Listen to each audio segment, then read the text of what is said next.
So finally, I'll talk about how we can go from having the design in Xilinx ISE and simulating the design to finally generating a .bit file, a programming file that we can download onto our FPGA board and test it physically. So launch Xilinx ISE. Okay, and let's do all the steps for our XOR2. Notice that I have my XOR2 in a .schematic file. That's fine if I have a .schematic or a Verilog description of this design. The steps are pretty much the same.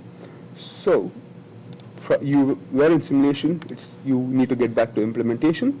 Click on my top module, and first thing that you'll have to do is in user constraints, you will have to go to IO planning, plan ahead, pre-synthesis. So you have many options for constraints. For now, let's select pre-synthesis in plan ahead. Double click on this and wait until a new tool. So you'll get a warning that's saying that your UCF file is not present. So that's what we'll be generating right now. Click yes, and another tool called plan ahead will launch. So it's launched right now. Wait for it. It might take a few minutes depending on how fast or how slow your system is. Ultimately, you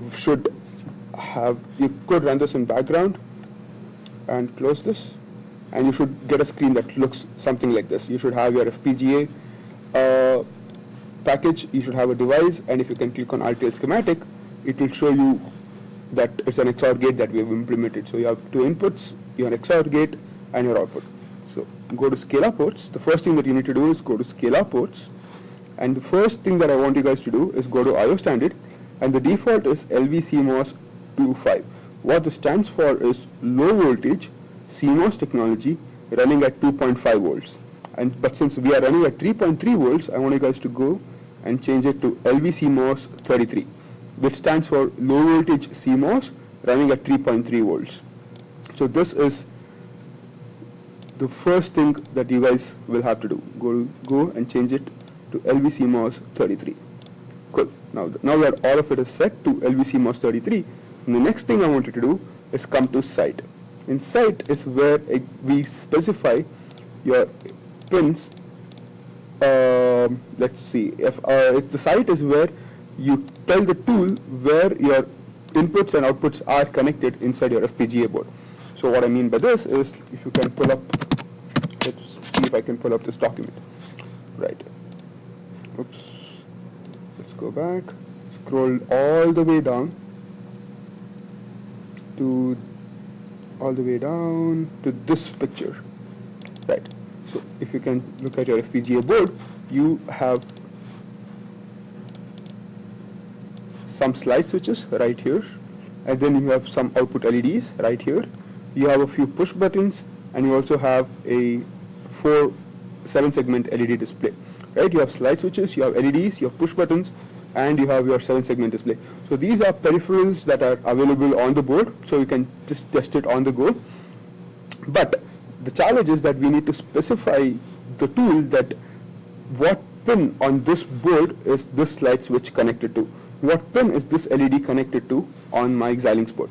So there are two ways of doing it. One is you can zoom in a lot into this board, and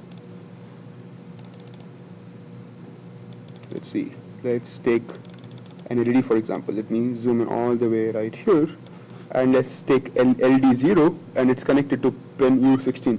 Let's say I want to wire my output to this LED, which is LD0, then its pin name is U16. So that's one way of doing it, and that's a terrible way of doing it. Another way of doing this is, if you can scroll down, there is a link provided. Click on the link. It will route you to the Digilent website. Go to documentation. Scroll all the way down. You'll see boards, you'll see add-on boards, demo, software, and you'll see FPGA. Once you see FPGA, you will see Nexus 3. Click on Nexus 3. Go to the reference manual. And if you can scroll down, you can download this reference manual. So download the manual, and this is just the reference manual to the whole board. I have never read this manual. The only thing that I can tell you is you don't need to read the manual, except when you know that you want to work with basic I/O. you can pick up the manual, scroll all the way down and search for something called basic IO, which I think should be somewhere down here. So for example, if I'm dealing with VGA port, then I would pull up this manual, read all that I want to know about VGA ports, and then I would go back and implement it in my project. There's just no point of studying manuals because you have so many systems and too many manuals for it. Perfect. So here it is. This is the basic I/O for our Spartan 6 chip. So on pin T10, our switch 0 is connected and it's connected to 3.3 volts. So you have your slide switches right here. You have your 7-segment display, your LEDs, and your push buttons. So let's keep this in mind. So let's use switch 0, SW0, which is switch 0. If you can, let me zoom in real quick. Is this slide button. So the first slide button on to your right is switch 0, which is connected to pin T10. That's what this is. Switch 0 is connected to pin T10. So come back to the tool, input A, inside click on T and choose T10.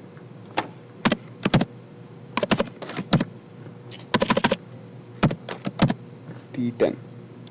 Perfect. Now input B is, let's go back to the manual, T9. Let's do that. Let's click on T9 and my output is going to be on an LED and I want my output to be on LED U16. So let's go back to the tool, U16. Perfect. And make sure all of them are ticked or checked in the fixed column, and now save this. Once you have saved it, you can minimize this, and if you come back, you can see that there is a new file called xl2_schematic.ucf. It stands for .user constraint file. You can click on this. Yes, you want to view it, and you can look at what is inside your user constraint file. So all your inputs, all your wires are defined as nets. So if you remember in our plan ahead, the first thing I told you to was go to IO standard and change it to LVCMOS 33. So that's what is being reflected right here. The IO standard for all the pins is LVCMOS 33, right? And next, what I told you was go to site and choose your appropriate pins which you want to link in your board. And that's what you can see in here. You know, net A is located at T10. Net B is on T9 and output F is on U16. So this is what your UCF file is. So now once you have a UCF file generated, you can synthesize your design. So synthesize is basically like how you compile C code into its assembly level instructions. That's what synthesis does for digital design. So I see a green mark, which means that synthesis is complete. Now you can implement design. So implement design has, you can translate it, you map it, and you place and route it. So this document explains what everything does. So I would suggest read through this document once at least and understand what all of them does rather than me explaining what it does. So this is what it does. Just understand that you need to implement design, and you can read through this document. It will explain what everything does. So you have translated the design and you mapped the design.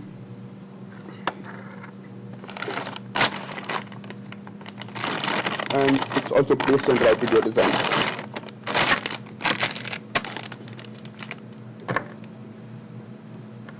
Perfect. So now, before we move further, it's a good thing to get your FPGA board and connect it to USB programming and plug it into your computer, just so you can get the board warmed up for the next step. So here I have connected my board. Let's plug it into my computer. And always keep your board on top of the static mat. I don't want you guys to waste $300 on a new board. Now that my board is on, let's generate the programming file. So what this does is it generates a .bit file that I can then download or burn into my FPGA kit, and we can test out our outputs. So now that this has been generated, double click on configure target device. It'll give you a warning, hit OK, and it will take you to a new tab. Now go to boundary scan, double click on boundary scan. Anywhere on the screen, right click and initialize chain. So what this does, it recognizes your FPGA, so that's what this is, and it also makes sure that the connection is strong. So when you see identify succeeded, it means that your FPGA is now been identified and it has a strong connection. Do you want to continue and assign configuration files? Yes, that's fine. So click on yes, and now it will take you directly to your project. I don't want to download my AOI22. Let's go to this. Let's go one folder back. And what I did was I chose my XOR. So let's take my XOR2_schematic.bit. That's what my file is, and hit open. And it will ask you a warning whether you want to flash it to your EEPROM. Click no. Alright, and now hit OK because you want to program your FPGA, and it's the only device that is going to be recognized right now. So all this is going to happen by itself. These tabs are going to be popped up by itself. You just need to click yes or no. Okay, and so now everything is set. Just anywhere on the Xilinx, right click, hit program, and wait for it. And once the program is done, it would have been downloaded onto your board, and you can test your schematic. So I will give a demonstration of how this works if you attend my lab section, and I'm sure your respective TAs will give you a demonstration as well. So this is generally a very simple flow of how you go from designing a circuit, writing its Verilog module, writing its Verilog test bench, simulating it, and how you can generate all the files, and ultimately you can program your FPGA kit and test it out physically. So it's weekend. I would say just design a few circuits, give it a shot, download it to your FPGA kit, mess with the tools, and that's the only way you can get better at it. And